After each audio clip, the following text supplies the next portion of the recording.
Plans are taking shape for this year's Puerto Rican Festival. To tell us about the festival and some of the events setting the stage are two board members from the Puerto Rican Festival of Massachusetts, Luis Morales and Mary Carmen Casiano. Thank you both very much for being with us. Thank you for having us here. I want to start with Mary Carmen. Talk about making this work, because you don't just roll it out in July and it happens. You have to do a lot of things beforehand.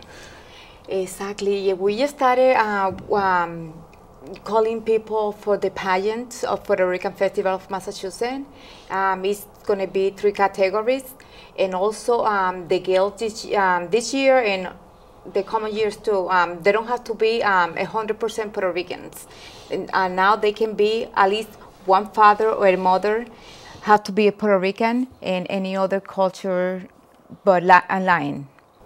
And Luis, you're involved in getting sponsors to help support this. So what's that involved? Oh, actually, I'm not the one involved in getting the sponsors. Once they're in, I entertain them. The vice president does all the marketing and things like that. I'm more in charge of stage, talents, making sure that stage is nice and neat, and making sure all the talent come up on time.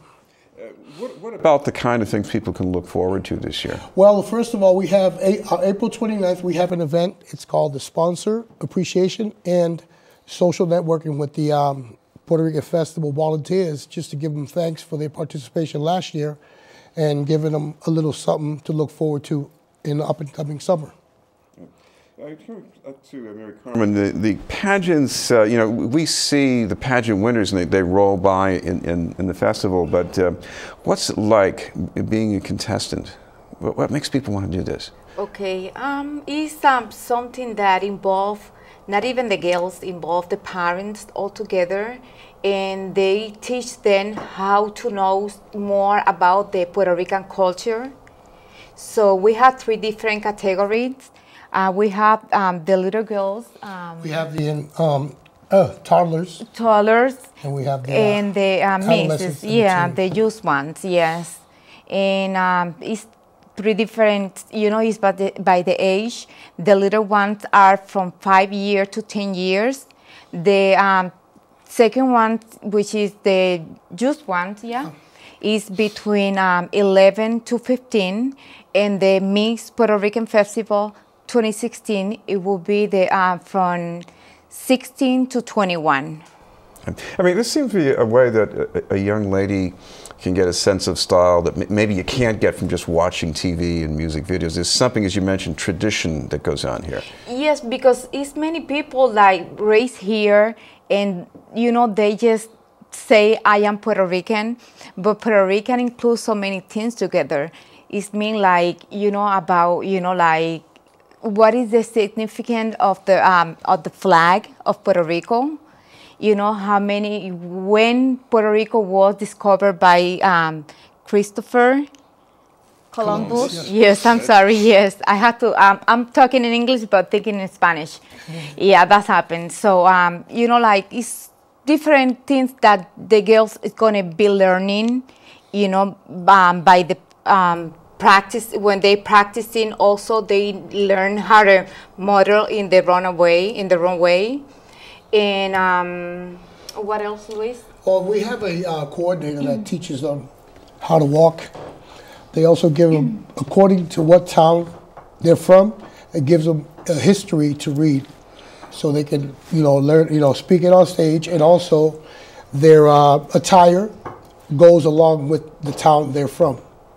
Like, for instance, me, I'm from the from Bayamon, but our specialty food is pork rind. So, I mean, but we have another, like, we have like the city bird or any kind of symbol the girl would wear according to that.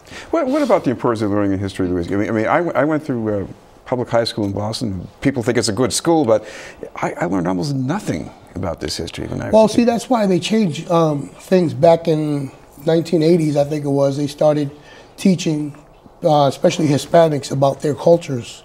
It's very difficult when some teachers, let's say a Salvadoran teacher comes in and they can't teach you about Puerto Rico. You have to actually live it and had studied it too. So, I mean, it's very difficult. Coming to Mary Carmen, what about the way this festival has changed? Because I used to think of this as a local festival for people who lived in the city in a few neighborhoods, and the last time I went there, certainly a lot of them are from well outside the city in many cases. I mean, things have changed over the years. You know, that's one thing. People think the Puerto Rican Festival is a Puerto Rican, from Boston. No, the Puerto Rican Festival is from the whole Massachusetts. It's not only Boston area. And now, since we're doing it in that City Hall Plaza, you know, it's many cultures now coming and visit us, you know, learn more about our festival as well, too. Luis, so you're involved in the music. What about the attractions, even for people who are not from the Puerto Rican community, but this is some great music. Yeah. That's why we have three different days, three different themes. Friday is youth night, where all the local youth come in and they show their talent. We give them, you know, their 15 minutes of fame. Then Saturday is International Day, where we have artists from Colombia, Dominican Republic, San Salvador, you know, and so on and so forth. So that whole day is dedicated internationally to Latin America. And finally, Mary Carmen, if there are any people who want to compete in the pageant, is there some way that they can get in touch about doing that? Well, right now they can contact me at 857-234-1590, and even they can go to my Facebook page and inbox me the information. It's Mary Carmen as well too. And it's everybody, like I say, girls from 5 years to 21 are more than welcome to enjoy the pageant this year, and we are still looking. And this Saturday, April 2nd, is going to be our first meeting with the parents and the candidates. And also the last year runner-up queen, they're going to be there too. And they're going to be talking about more about what is the pageant. And finally, one more reminder, Luis, about the event happening next month. Sure, so over at Vincent's Nightclub, 6 Billings Street in Randolph, Massachusetts, and it will be from 7 till 9. We're going to have one of our major sponsors come in, and they're going to do an on-site newscast, you know, just interviewing people. We're going to have, you know, like I said, live music. We're going to have raffles. I mean, if everybody's welcome, even if you're not on the staff, but just to know that this is what we're doing to fund the festival. So that's April 29th at Randolph. Thank you both very much, Luis Morales and Mary Carmen Casiano. And by the way, that website, once again, is PuertoRicanFestivalofMA.org. We'll have more news in just a moment.